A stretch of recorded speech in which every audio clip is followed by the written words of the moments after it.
guys, it's your girl Kiesha Arielle and welcome back to the kitchen. But if you are new here, you are very much welcome as well. I would only like to ask you to please go ahead and hit that subscribe button as well as that notification button so that you would never miss an upload every Sunday at 5 p.m. Okay, so in today's video, I would love to talk with you all about why you should stop or don't even color or dye your hair. Now, everybody wants their hair to be healthy and gorgeous and looking like $1,000,000. But to dye your hair, it is definitely not the best option. Yes, I know people want to express themselves and want to experiment with different colors. And yes, sometimes these colors look so great on us. But do you want to jeopardize the health of your hair just to look good? Okay, so just to give you a little bit more insight on why you should not dye your hair, take a listen. Okay, so for the color to get into your hair shaft, what first have to happen is the cuticles have to be forced open. You are forcing your first line of defense, which is to protect your hair, open. You are forcing it open, saying stay open. Now, the hair cuticle, its main job is to protect the hair strand. Now, ammonia, what it actually does is, ammonia, I hope I'm saying that word right, because you know sometimes when you say things and it sounds kind of crazy to you, like, am I saying this right? But with this ammonia, it forces your cuticle open and it keeps it open for as long as you want it to be open for, so you can push this dye or color into your hair strand. So what the ammonia does, it elevates the pH levels of your hair strand, so it makes it much higher, and then it causes the cuticles to relax and open up. So it's kind of like it's manipulating your hair to do something that it's not supposed to. It's trying to, you know, break in, you know what I mean? And ain't nobody like a break in. So whether you use ammonia-free dye because it's less damaging to the hair, guess what? It is still causing damage to your hair nonetheless.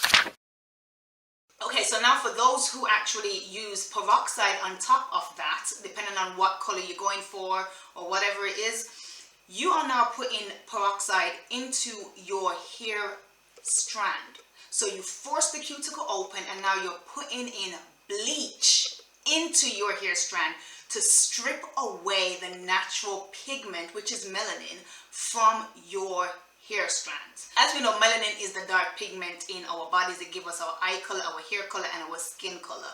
So yes, you are definitely going into your hair strand and you are stripping away the melanin from your hair.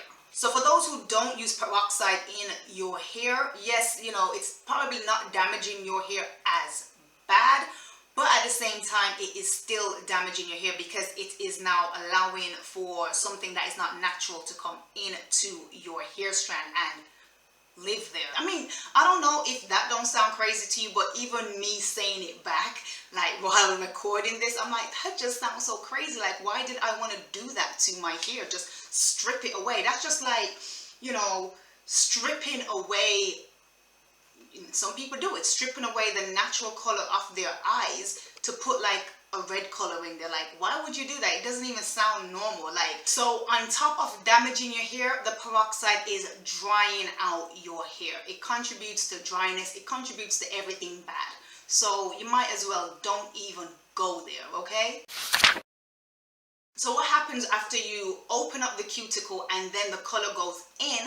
Now you're into the cortex of the hair. As mentioned in a previous video, the cortex of the hair determines the strength of the hair. So once the hair dye gets into the cortex, now what happens is it enters in as tiny molecules and then it starts to expand. And with the molecules expanding inside of your hair's cortex, this is why, you know, it sticks and it doesn't wash out so easily. And also, the longer you leave the cuticle open is the more damage is being done to your hair strand. So just imagine that. You put this unnatural color into your hair, you put this chemical into your hair, which now starts to expand and just forces it way to fill up all the space that you have actually just stripped away. So after you think, okay, well, I've just deposited my color, I like the way it looks, I'm going to rinse it off, etc. I didn't do too much damage. Guess what? the damage has already been done. And if you continue to dye your hair, you are even doing it more damage. So some of the damages which can come from dyeing your hair will include dryness. And I know we've heard many people who've dyed their hair speak on how their hair start to feel really, really dry. It also reduces the elasticity of your hair because, as mentioned, once the peroxide gets inside the cortex of your hair, not only does it strip away the natural color, but it also strips away the strength of the hair, the thickness of the hair. It pretty much messes with everything in the inside of your hair strands. And on top of that, it also messes with your hair's porosity. Your hair's porosity will go from, if you are low or normal, it will certainly bump it up too high. So be very, very, very, very mindful and do a lot of research before you think to go and dye your hair, because not only is it gonna make you look great right now, it is also going to cause you a lot of damage, and that you are going to later want to fix. And you could have all avoided it if you just left your natural hair alone. So I hope you guys found this video very informative and helpful, and if you did, please make sure to thumbs up, drop a comment and subscribe if you are not already subscribed. So until next week Sunday at 5, we will be back here in